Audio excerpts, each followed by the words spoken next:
Screen time किती असलं पाहिजे? 0 to 2 इयर्सचं जर तुमचं मूल असेल, तर गाईडलाईन्स सांगतात, की त्याला एक क्षण सुद्धा जर तुम्ही मोबाईल दिला, तर त्याचं जे मेंदू परिपक्व होणार आहे नंतर जाऊन, ते परिपक्व होण्यामध्ये तुम्ही खूप मोठी बाधा क्रिएट करतायत. तर 0 to 2 इयर्स जे आज आपण बघतो, की 1-1 वर्षाचं मूल हॉटेलमध्ये बघा, कुठेही बघा, की बाबा 4 लोकांना जर मोठ्या लोकांना बोलायचं असेल, तर त्याच्या हातात फोन असतोच. Exactly. That is very dangerous. म्हणजे ते त्यांच्या ओव्हरऑल मानसिक स्वास्थ्यासाठी, ओव्हरऑल ब्रेन डेव्हलपमेंटसाठी खूप हानिकारक आहे, 1 मिनिटं सुद्धा. दुसरं आम्ही म्हणतो, की 2 ते 5 वर्षाचं मूल असेल, तर मॅक्झिमम 1 तास तुम्ही त्याला देऊ शकता, तिथपर्यंत चालेल. आणि 5 वर्षाच्या जास्ती मूल असेल, त्यापेक्षा जास्ती मोठा झालेला असेल, तर एक कन्सेप्ट आहे फॅमिली स्क्रीन टाईम. ज्याच्यामध्ये फक्त मुलाला सांगणे, की तू असं कर, तू तसं कर, तू अभ्यास केला पाहिजे, तू स्क्रीन नाही बघितलं पाहिजे, पेक्षा पूर्ण फॅमिलीनी बसून मुलाचं पण विचार करून, त्याच्याशी पण त्याचे विचार विचारून आपण एक फॅमिली स्क्रीन टाईमचा कन्सेप्ट क्रिएट केला पाहिजे. ही गोष्ट सगळ्यात जास्ती वर्क करते. आपल्याकडे अजूनही कसं होतं, उलट होतं डॉक्टर. आपल्याकडे संभाषण नसून भाषण होतं. भाषण होतं. नमस्कार, मी माधवी निमकर. फिट्टम फिट महाराष्ट्रामध्ये तुम्हा सगळ्यांचं अगदी मनापासून स्वागत करते. रसिको, आजचा भाग हा तुम्हा सगळ्यांसाठी फार विशेष आणि जवळचा असणार आहे. कारण की विषयच असा आहे, पालकत्व आणि संगोपन. लहान मूल घरात आहे म्हटल्यावर किंवा टीनेजर मधलं मूल घरात आहे म्हटल्यानंतर त्याच्याकडे आपण कशा पद्धतीने लक्ष दिलं पाहिजे, त्याचं संगोपन कसं केलं पाहिजे, काय चूक आहे, काय बरोबर आहे, सोशल मीडिया आलेला आहे, मोबाईल आलेला आहे, अनेक प्रश्न निर्माण होत आहेत. त्यात आता सध्या मुंबईसारख्या ठिकाणी किंवा बऱ्याच ठिकाणी, फक्त मुंबईसारख्या ठिकाणी असं नाही म्हणू शकत, पण बऱ्याच ठिकाणी एकत्र कुटुंब पद्धती नाहीये. त्याच्यामुळे मुलं एकटी पडतायत, सिबलिंग्स नाहीयेत, भावंड नसल्या कारणाने त्यांचं ऑटोमॅटिकली मोबाईलकडे जास्त लक्ष वळलं जातंय. ते संगोपन करत असताना खूप प्रश्न मनामध्ये पालकांच्या निर्माण होत आहेत. आपली एखादी चूक त्यांच्या मानसिकतेवरती परिणाम करते का? आपण खूप जास्त अपेक्षा मुलांकडे ठेवतोय का? त्याचं बर्डन त्यांना होतंय का? असे अनेक प्रश्न आपल्या मनामध्ये आहेत आणि त्याची उत्तरं देण्यासाठी आज आपल्यासोबत आहेत मानसोपचार तज्ञ doctor Sagar Mundada. Thank you ma'am. नमस्कार. तुमचं नमस्कार. खूप खूप मनापासून स्वागत. खूप खूप धन्यवाद मॅम, की तुम्ही इतका महत्त्वाचा विषय घेतला. आणि सुरुवातीलाच मी एक गोष्ट सांगतो, मात्र हे विषय तर खूप महत्त्वाचा आहे. पण तुमच्या पॉडकास्टचं जे नाव आहे फिट अँड फिट, हे पॉडकास्ट संपल्यावर मी तुम्हाला विचारणार आहे, की तुम्ही इतके फिट अँड फिट कसे आहात?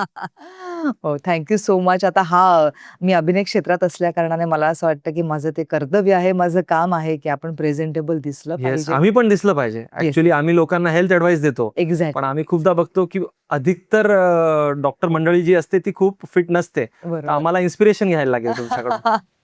नक्कीच. आज तुम्ही आलात. मला तर असं वाटतंय प्रेक्षक खरंच खूप आनंदी होतील, कारण की त्यांच्या मनातले प्रश्न जे आहेत बिलकुल. ते माझ्या थ्रू मी तुमच्यापर्यंत पोहोचवणार बिलकुल, आहे आणि बिलकुल. त्या प्रश्नांची उत्तरं तुमच्याकडून आम्हाला हवीच आहेत आज. अगदी. तर सगळ्यात पहिला आणि महत्त्वाचा प्रश्न आहे, सोशल मीडिया आलेला आहे, मोबाईल मुलांच्या हातामध्ये आहे. त्याचा ना एक्झॅक्ट मुलांवरती काय परिणाम होतो? कारण की काय होतंय, काही ठिकाणी असं म्हटलं जातं सोशल मीडियामुळे मुलांना फायदा पण होतो. हं.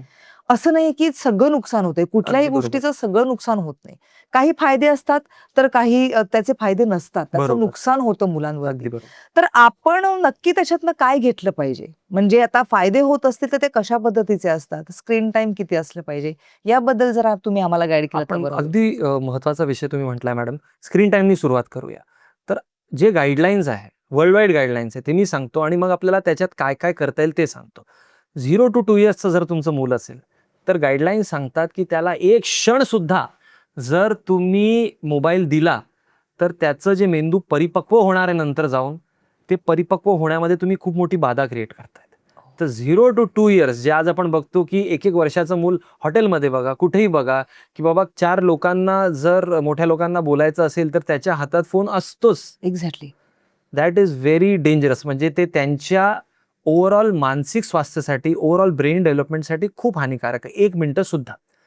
दुसरं आम्ही म्हणतो, की 2 ते 5 वर्षाचं मूल असेल, तर मॅक्झिमम 1 तास तुम्ही त्याला देऊ शकता, तिथपर्यंत चालेल. आणि 5 वर्षाच्या जास्ती मूल असेल, त्यापेक्षा जास्ती मोठा झालेला असेल, तर एक कन्सेप्ट आहे फॅमिली स्क्रीन टाईम. ज्याच्यामध्ये फक्त मुलाला सांगणे, की तू असं कर, तू तसं कर, तू अभ्यास केला पाहिजे, तू स्क्रीन नाही बघितलं पाहिजे, पेक्षा पूर्ण फॅमिलीनी बसून मुलाचं पण विचार करून, त्याच्याशी पण त्याचे विचार विचारून आपण एक फॅमिली स्क्रीन टाईमचा कन्सेप्ट क्रिएट केला पाहिजे. ही गोष्ट सगळ्यात जास्ती वर्क करते. आपल्याकडे अजूनही कसं होतं, उलट होतं डॉक्टर, कारण आपल्याकडे संभाषण नसून भाषण होतं. भाषण होतं. करेक्ट. उपदेश जास्ती असतं की असं झालं पाहिजे, तसं झालं पाहिजे, हे तू केलं पाहिजे, ते केलं पाहिजे. जरी पालक काही करत असतील पण मुलांनी असं केलं पाहिजे. पण मुलांच्या सायकोलॉजीमध्ये एक गोष्ट असते, त्यांच्या मेंदूमध्ये एक भाग असतो, त्याला आम्ही म्हणतो मिरर न्यूरॉन्स. मिरर न्यूरॉन्स त्या शब्दातच सगळे. मिरर म्हणजे जे आपलं प्रतिबिंब आहे ते दाखवतं. तर मिरर न्यूरॉन्स काय करतात मुलांचे, जी गोष्ट ते बघतात तीच गोष्ट ते रिपीट करतात. आरामाने समजून घ्या. जी गोष्ट ते बघतात त्यांच्यासमोर ती गोष्ट ते रिपीट करतात. जी गोष्ट त्यांना सांगितली जाते ती मिरर होत नाही. जी गोष्ट त्यांना बघायला भेटते त्याचं प्रतिबिंब होतं. बरोबर. तर जर याला आम्ही साध्या भाषेत म्हणतो मंकी सी मंकी डू.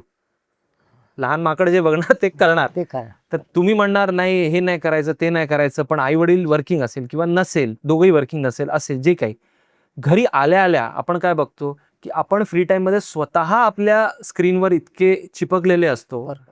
तर जो तो बघतो तो करतो आणि आपण त्यांना उपदेश देतो, संभाषण करत नाही. तर ही सगळ्यात अगोदरची गोष्ट आहे की आपल्याला स्क्रीन टाइम जर व्यवस्थित करायचा असेल तर तुमचा मुलगा मुलगी कुठल्या वयोगटात आहे ते अगोदर बघा आणि मग त्याला आपण पुढे जाऊया. एक गोष्ट तुम्ही घरी आल्यावर, अनलेस खूप नेसेसरी आहे, खूप गरजेचं आहे, त्याच्याशिवाय तुम्ही तुमचा मोबाईल वापरू नका. बरोबर. बरोबर. मला वाटतं अर्धे पालक इथेच खूप हताश झाले असतील की डॉक्टर तर मी- खूप चुकीचं बोलताय, आता हे पोरकाच पुढे बघा. मी मगाशीच तुम्हाला म्हणणार होते डॉक्टर, 0 to 2 इयर्स तुम्ही म्हणत होतात ना, मी खूप ठिकाणी असं बघितलंय की ज्याला ते 2 वर्षाचं मुलं असतं, 1 वर्षाचं असताना ते स्वतःच्या हाताने असं काहीतरी झालं की ते मुलं पालकांना कौतुक वाटतं. खूप हे कौतुक तेव्हा त्याला कळतं त्याला मोबाईल कळतं, मधलं, त्याला कळतं. इतकं लहान आहे पण ते असं स्क्रोलिंग करतं, काय हुशार आहे. मला असं वाटतं की फार चुकीचं आहे हे. फार चुकीचं आहे. म्हणजे फार ते चुकीचं. त्याची हुशारी वेगळ्या पद्धतीने समोर येऊ दे. ते स्क्रीन टाइम वरनं तो स्वाईप वरती करत असेल तर that is not good. That is आणि not- दुसरी गोष्ट म्हणजे जसं तुम्ही म्हणालात आता की या सगळ्या गोष्टींमध्ये आपण पालक ज्यावेळेला घरी येतात आणि त्याला स्वतःच मोबाईलवरती बसतात, मी हे प्रामुख्याने टाळते, म्हणजे टाळतेच. मी घरी गेले पहिले की गेल्या गेल्या माझ्या मुलाला एक शिस्त लावली, मी घरी आल्यानंतर मला घर आवरलेलं दिसलं पाहिजे. हम्म. जर तू ते आवरलेलं असशील हम्म. तर मी तुला स्वतःहून काहीतरी बक्षीस देईन. हम्म. तर त्या बक्षिसात मग जे काय असेल, चॉकलेट असेल, मग हम्म. ₹50, ₹100 जे काय असेल, पॉकेट मनी असेल, तर त्या पोटी ते करतो तो. आणि बरोबर. माझी जबाबदारी काय असते, घरी गेल्यानंतर पर्स वगैरे ठेवते, माझ्या हातातली पिशवी असेल तर तो घेतो, बॅग वगैरे. आणि घरी गेले ना, हातपाय धुतले की पहिले मी बसते आणि त्याच्यासोबत गप्पा मारते. How was your day? आणि जरा वेळानं मला आठवतं की मी फोन कुठे ठेवलाय.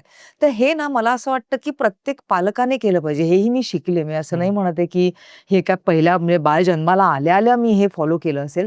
पण मला असं वाटतं जसं तुम्ही म्हणताय, ते जे बघतात ते तसं कॉपी करतात. अगदी तुम्ही सांगितल्यानंतर ते कॉपी करत नाही. नाही करत. अजून एक मला प्रश्न विचारायचा होता डॉक्टर, काही ठिकाणी आई आणि वडिलांमध्ये भांडणं होत असतात. हो.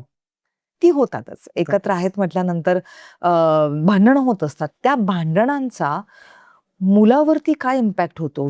जेव्हा आई स्वतःला वडिलांसमोर मी करेक्ट आहे प्रूव्ह करत असते आणि वडिलांसमोर आई चुकीची आहे, मी बाबा बरोबर आहे हे प्रूव्ह करत असतो. किंवा चुकीच्या पद्धतीने मुलांना असं सांगितलं जातं की तुझा बाबा बघ असा आहे, तू बघ चुकलं, मी बरोबर आहे, ऑलवेज आय एम राईट. किंवा बाबांच्या वेळेला असं, तुझी आई अशीच आहे, घरात कामच करत नाही, तुझी आई तशीच आहे. सो मला असं वाटतं की हा कुठेतरी इगो सॅटिस्फाय करण्यासाठी म्हणा किंवा तुम्ही मुलाच्या मनामध्ये जागा निर्माण करण्यासाठी म्हणा, तुमच्या मुलावरती त्याचा वेगळा परिणाम होतो याचा विचार केला जात नाहीये. सो हे कितपत योग्य, हे चूकच आहे. तर आपण त्या अशा सिच्युएशनला कसं डील केलं पाहिजे? 100% चूक आहे. तुम्ही जे म्हणतायत अगदी, आणि ही वस्तुस्थिती आहे. प्रॉब्लेम असा आहे की वस्तुस्थिती खूप ठिकाणी आहे जिथे 2 भांडण असणार, थोडंफार तर आवाज येणारच, ते साहजिक आहे. पण आम्ही हे नेहमी ॲडवाईस करतो की आमच्याकडे कपल्स काउन्सिलिंगसाठी भरपूर पेशंट्स येतात, कपल्स येतात. पहिली गोष्ट जी आम्ही त्यांना सांगतो की जर तुम्हाला भांडायचं असेल, जर तुम्हाला आर्ग्युमेंटच्या टोनमध्ये बोलायचं असेल, तर तुम्ही नक्की करा ते. पण ते जे संभाषण आहे तुमचं, जे संवाद आहे तुमचं, वाद आहे तुमचं, ते वाद मुलाच्या समोर कुठल्याही किमतीवर झालं नाही पाहिजे. तुम्ही तर त्याच्या खूप पुढचं पाऊल सांगताय. बरोबर. आम्ही हे सांगतो की जरी तुम्ही मुलाला जरी तुम्ही आई वडिलांना मुलासमोर ब्लेम करत नसेल, फक्त ते भांडत असतील, तरी मुलाच्या सायकोलॉजीवर खूप विपरीत परिणाम होतो. कारण मुलाचं जे मेंदू असतं त्या मेंदूला असंही वाटू शकतो, मनाला असंही खूपदा मी बघितलंय, की मुलाला वाटतं की हे दोघं माझ्यामुळे तर भांडत नाही ना, असं तो सांगत नाही, पण ती गोष्ट तो आत घेऊन टाकतो आणि ज्याचं रूपांतर गिल्टमध्ये त्याचं रूपांतर गिल्टमध्ये होतं. त्याचं रूपांतर मग असं होतं, की मी चांगला मूल नाहीये, मी चांगली मुलगी नाहीये. मग तो आई-वडिलांशी दूर होत जातो. मी यांच्या भांडणाचं कारण आहे, असं त्याला वाटायला कुठेतरी लागतं. हे एक गोष्ट होते. दुसरी गोष्ट तुम्ही जी म्हटली, की बाबा जर आईनी वडिलांचं किंवा वडिलांनी चं तिरस्कार केलं, चुकीच्या पद्धतीने बोललं आणि मुलाला सांगून बोललं, तर हे इगो सॅटिस्फॅक्शनपेक्षा जास्ती काहीच नाहीये. हे फक्त आणि फक्त आणि फक्त मी कसा चांगला चांगला आहे. किंवा मी कशी बरोबर, हे पेक्षा दुसरं काहीच नाहीये. तुम्ही तिथे जी कॉन्फ्लिक्ट आहे, तिथे जी अडचण आहे, ती रिझॉल्व्ह करण्याचा प्रयत्नच करत नाही. कारण तो 8 वर्षाचा मूल, 4 वर्षाचा मूल, 12 वर्षाचा मूल तुम्हाला काय कॉन्फ्लिक्ट रिझॉल्व्ह करून देणार आहे? बरोबर, तुम्ही असं भांडताय, जणू काही तुम्ही कोर्टरूममध्ये भांडतात आणि तो जज आहे. बरोबर. आणि त्याला मग तुम्ही फोर्स करताय, की तुला कुठली तरी बाजू घ्यायला लागेल. आता मुलीला जर तुम्ही फोर्स करतायत नोइंगली अननोइंगली, की तू बाबाची बाजू घे किंवा आईची बाजू घे. हं, हं. ते त्याच्यासाठी खूप कठीण फार डिसिजन असतं. कठीण आहे हे आणि म्हणजे त्याला हे वाटतं, की मी इकडचं बोललो तर ती नाराज होईल, ते बोललो तर हे नाराज होणार. याच्यात त्याचं खच्चीकरण खूप होतं. म्हणजे मला असं वाटतं, की या सगळ्यापेक्षा भांडणं होऊ शकतात, हं, मतभेद होऊ शकतात, हं. विचार वेगवेगळे होऊ शकतात. काही गोष्टींमुळे हे वाद घडू शकतात. पण हे वाद घडल्यानंतर मला असं वाटतं प्रत्येक आई आणि वडिलांनी आपलं मूल सगळ्यात जास्त महत्वाचं आहे. त्याची मानसिकता सगळ्यात जास्त महत्वाची आहे. त्याच्यापेक्षा वर काहीच नाहीये. हे जर लक्षात घेतलं तर मला असं वाटतं प्रत्येक आई-वडील समजूतदार होतील. आणि अगदी. अजून एक दुसरी गोष्ट, आई-वडील ज्यावेळेला एकमेकांसोबत भांडत असतात. हं, चला मी तर म्हणते, की भांडण झालंच. हं, छोटा-मोठा नोकझोक हं. थोडंसं झालं. बाबा तू हे बरोबरच नाही केलं, तू हं. बरोबरच नाही केलं, मग तू हे का नाही केलं? झालंच तर किमान त्याच्या समोर एकमेकांनी एकमेकांची समजूत काढून ते भांडण आपण डिझॉल्व्ह कसं करतोय, हं. हे तरी त्याच्या समोर आपण केलं अगदी पाहिजे. बरोबर. जर तुम्ही त्यांच्यासमोर भांडतायत, तर त्याच्यासमोर ते कॉन्फ्लिक्टला तुम्ही रिझॉल्व्ह कसं करताय, हे पण त्यांच्यासमोरच करणं गरजेचं कारण आहे. की त्याच्या आयुष्यात पुढे भांडणं होऊच अगदी शकतात. बरोबर, अगदी बरोबर. त्याच्या मैत्रिणींसोबत, अगदी बरोबर, मित्रासोबत अगदी किंवा बरोबर. फॅमिलीसोबत. आज आम्ही किती लोकं बघतो मॅडम, जे आता माधवीजी, जे आता जेन झी आहे आणि त्यांनी त्यांच्या आई-वडिलांना त्यांच्या लहानपणी खूप भांडताना बघितलंय. आज त्यांचं लग्नावरून विश्वास उठलाय. आज त्यांचं रिलेशनशिपवरून विश्वास उठलाय. आज असे भरपूर असे यंग कपल्स आहे, जे म्हणतात, की माझ्या आईनी, वडिलांनी आम्हाला आणलं आणि आम्ही एका टॉक्सिक हाउसहोल्डमध्ये होतो. तिथे भांडणं व्हायचे.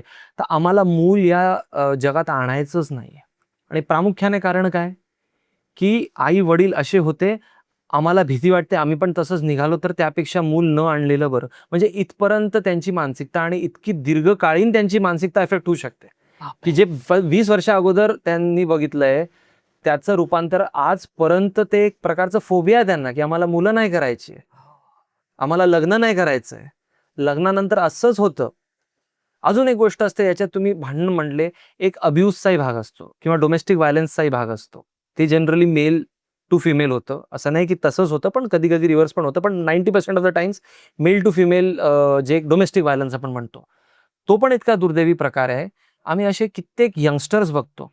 म्हणजे यंग यंग झालेले पुरुष किंवा यंग महिला बघतो, ज्यांच्या घरी असं घडलंय. त्या गोष्टीला त्यांनी नॉर्मलाईज केलंय. आणि सबकॉन्शियसली अंतर्मनातून कळत-नकळत ते असे पार्टनर चूज करतात, जे त्यांच्या पालकासारखे आहे. म्हणजे एक जर मुलगी असेल, तर त्याचा बॉयफ्रेंड असा असतो, जो स्वतः टॉक्सिक आहे.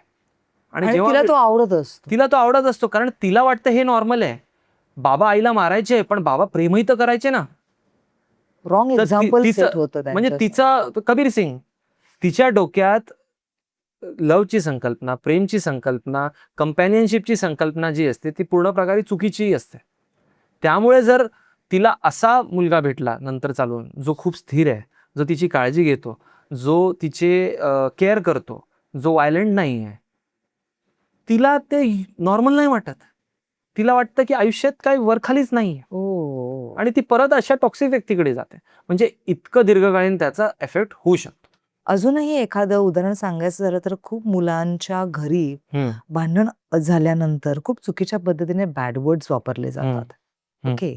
आणि ते खूप नॉर्मल वाटायला लागतं नंतर हं, नंतर हं, मुलांना. हं, आता आपण मुलं ज्यावेळेला बाहेर जातात, हं, रस्त्यावरनं कुठे जात असतील, हं, तर असं होणारच नाही की त्यांच्या कानावरती असे शब्द पडणारच नाहीत. ते पडतातच. पण हे चूक आहे आणि हे बरोबर आहे. हं. ओके. हे सांगताना पालकांची मोठी जबाबदारी असते. काय चूक आहे आणि काय बरोबर आहे. बरोबर. पण अशा अनेक सिच्युएशन ज्यावेळेला त्यांच्या आयुष्यामध्ये घडत असतात, हं, त्याला एक वेगळ्या पद्धतीने त्यांना काउन्सिल करणं गरजेचं असतं. अगदी छोटी गोष्ट झाली तर आता एखादं मूल येऊन घरी सांगतं, हं, की "बाबा मला असं-असं मला बाहेर ऐकायला आलं हं, आणि मी फार डिस्टर्ब झालो किंवा मला असं मला त्या बॅड वर्ड्स माझ्या कानावरती पडले, हं, तर ते मला खूप चुकीचं वाटतं." तर काही मुलांना खूप हळवी असतात, ती डिस्टर्बही होतात. हं. तर काही मुलांना ना मेंटली स्ट्राँग पण खूप करावं लागतं. तर मेंटली स्ट्राँग करण्यासाठी स्पेशली आईने आणि वडिलांनी आपल्या मुलासोबत कशा पद्धतीचं संभाषण केलं पाहिजे किंवा त्यांचं माइंड स्ट्राँग होण्यासाठी अशा पद्धतीचं काही चुकीचं पटकन त्यांना दिसलं, कोणी पटकन भांडतंय म्हणा, अचानक कुठलीतरी अशी सिच्युएशन बाहेर दिसली म्हणा, हं. तर त्यावेळेला त्यांच्या मनावर तसा मोठा आघात न होता, की ओके अशा पद्धतीने घडू शकतं. लाईफ आहे, अशा गोष्टी घडतात. तर इतक्या नॉर्मलाइज सिच्युएशनमध्ये येऊन त्यांनी तो विचार करणं, ही त्यांच्या मेंदूसाठी खूप मोठी गोष्ट आहे. हं. तर यासाठी आई-वडिलांना तर काउन्सिल करावंच लागणार आहे. हो, तर त्यासाठी त्यांना मेंटली स्ट्राँग करणं फार गरजेचं हो. आहे. तर तसंही मुलांना मेंटली स्ट्राँग करायचं असेल, तर आई-वडिलांची काय भूमिका असली पाहिजे? खूप महत्वाचं आहे आणि मला वाटतं सध्याच्या काळात ते सगळ्यात महत्वाचं आहे. कारण आज एज्युकेशन सगळे घेतायत. आज इन्फॉर्मेशनला ॲक्सेस बहुतांश लोकांना आहे. पण स्वतःच्या मनाचं नियोजन कसं करायचं हे खूप कमी लोकांना माहिती आहे. आपण ते लहानपणापासून केलं तर जे विकसित होत असलेलं मेंदू असतं, तेव्हाच आपण त्याचं नीव टाकतोय. तेव्हाच आपण तो सीड टाकतोय. बरोबर. तर तो 25 वर्षाचा झाल्यावर ते खूप स्ट्राँग होईल. आता ते कसं करायचं? सगळ्यात अगोदर आणि ही गोष्ट मला वाटतं आजकाल मुलं कमी आहे लोकांना. 1 मूल असतो, 2 मुलं असतात. त्यामुळे हे खूप कमी होत चालली. पण हे होणं अतिशय गरजेची आहे. ती म्हणजे त्यांना NO, नो शब्द, नाही शब्द खूप अगोदरपासून माहीत पाहिजे. मुलांना नाही म्हणायचंच नाही, अशी जी पालकांची खूप भूमिका झाली आहे, की माझं एकुलतं एक मूल आहे, त्याला जे पाहिजे मी देणार. आणि ते नकळत होत असावं नकळत होतं ना, मुलांच्याही लक्षात प्रेमापोटी येत नाही. होतं. प्रेमापोटी होतं, 2-3 पोटी. वेळ देता येत नाही वेळ देता येत पालकांना नाही, तर म्हणून ते होतं. गिल्ट पोटी होतं. हां. मला तितकं भेटलं नाही. माझे आई-वडील तेव्हा तितके श्रीमंत नव्हते किंवा समृद्ध नव्हते.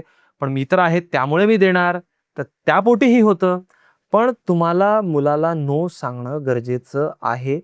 त्याला 10 गोष्टी जर पाहिजे असेल, तर त्याच्यातली जरी तुम्ही 10च्या 10 पुरवू शकत असाल, तर 2ला नाही हे आत्ता भेटणार नाही. वेळ आल्यावर तुला भेटेल किंवा काही गोष्ट आपल्याला भेटत नाही आणि ते नॉर्मल आहे. नाही भेटलं तरी चालतं. त्याच्याने काही खूप बिघडत नाही. ही संकल्पना त्यांच्या मेंदूमध्ये शिरणं खूप गरजेचं आहे. हं, हं. तर मी तर रेग्युलरली म्हणेल, की तुम्ही नो म्हणणं प्रॅक्टिस करा. Practice. One no a day जसं आपण म्हणतो ना, apple a day keeps the doctor away, one no a day keeps mental illness away. हो, हो. पण किती ते लहानपणापासून झालं पाहिजे. लहानपणापासून. ही एक गोष्ट. दुसरी गोष्ट तुम्ही काय करू शकता, जसं आपण बघतो, की भरपूर गोष्ट आपल्या देशात अशी एक संकल्पना आहे, की जर कुठलीही गोष्ट असेल, जी खराब असेल मुलांसाठी, ती बॅन करून टाका. हे बॅन करा, ते बॅन करा, असे गेम बॅन करा, ते बॅन करा. बॅन करणे हे उपाय नाहीये. बरोबर. कारण मुलांची जी विचारधारा असते, जिज्ञासा जी असते, क्युरिओसिटी जी असते, क्युरिओसिटी असते. तुम्ही ज्या गोष्टीला नाही म्हणणार, "अरे काय असं की नाही म्हटलं?" मग ते कसंही करून ते करणार. माहीत करणार. हं. तर सांगण्याचा उद्देश हा, की बॅड वर्ड झाले किंवा अशी काही परिस्थिती निर्माण झाली जिथे लोकं रस्त्यावर आपण बघतो भांडतायत हो, हो. किंवा असं काही जातं त्याच्याने त्यांचं मानसिक खच्चीकरण न व्हावं, त्यासाठी त्यांना काउन्सिल करणे, की जगात चांगल्या गोष्टी असतात, जगात वाईट गोष्टी असतात. हे म्हणजे चांगल्या गोष्टी, हे म्हणजे वाईट गोष्टी. वाईट गोष्टीही तुझ्या समोर घडतील. पण ते घडल्यावर आपल्याला त्या गोष्टीला साथ नाही द्यायची आहे. आपल्याला त्या गोष्टीमध्ये अडॉप्ट इन्व्हॉल्व नाही नाही व्हायचंय करायचे. हो. आणि त्या गोष्टीला आपल्याला खूप जास्ती महत्त्व पण नाही द्यायचंय. हे तुम्हाला लहानपणापासून सांगायला लागेल. आता ते कसं सांगणार, की समजा मुलगा शाळेत जात असेल आणि 2 दुसरे मुलं भांडत असतील. तर एक नॅचरल टेंडन्सी आपली काय असते बघा, ही मंकी टेंडन्सी आहे. हे आपल्याला स्वीकारणं गरजेचं. नॅचरल टेंडन्सी असते बघा कसे भांडतायत. हो, बरोबर आहे. हो, हो. त्याच पार्श्वभूमीवर एक लक्षात आलं, की आपले जे सगळे टीव्ही सीरीज असतात, त्याच्यामध्ये सुद्धा आता तुम्ही तर त्याच्यातले वेटरन आहात, तर त्याच्यामध्ये सुद्धा जो निगेटिव्ह कॅरेक्टर असतो किंवा जे सास बहू का झगडा, ये ते झगडा, ते आवडतं. सगळ्यात जास्ती का चालतं? कारण मूळ ह्युमन टेंडन्सी ही गॉसिपची आहे. पण आपल्याला विवेकी बुद्धी पण दिली आहे देवाने. त्या मूळ मंकी माइंडवर आपल्याला ताबा आणला पाहिजे. ते आपण लहानपणापासून कसं सांगायचं, की 2 मुलं भांडत असतील तर अरे किती मस्त भांडतायत बघा, मजा बघूया. हे न करता एकतर तुम्ही त्या भांडणला थांबवण्यासाठी काही करू शकता का? ते बघा. बरोबर. आणि जर ते त्याच्या पलीकडे असेल, तर तुम्ही त्याचा भाग होऊ नका, हे मुलांना सांगणे. करेक्ट. हे म्हणजे महत्वाचं आहे. तसं बघायला गेलं तर खूप सेन्सिटिव्ह विषय आहे हा. कारण की मुलांना वाढवणं, जन्म देणं फार सोपं असतं असं आपण म्हणतो. पण त्यांना हेल्दी वातावरण देऊन त्यांना घडवणं फार कठीण असतं. खूप साऱ्या प्रश्नांची उत्तरं आज आम्हाला मिळालेली आहे doctor. Thank you so much. तुम्ही वेळात वेळ काढून इथे आलात Thank you, thank you. आणि आजचा भाग नक्कीच पालकांना आवडला असणार आहे. पुन्हा एकदा तुमचे मनापासून आभार. आजच्या धन्यवाद. भागात तुम्ही आलात आणि खूप Thank- चांगल्या धन्यवाद. पद्धतीने माहिती दिली त्याबद्दल. थँक्यू धन्यवाद. So much. धन्यवाद.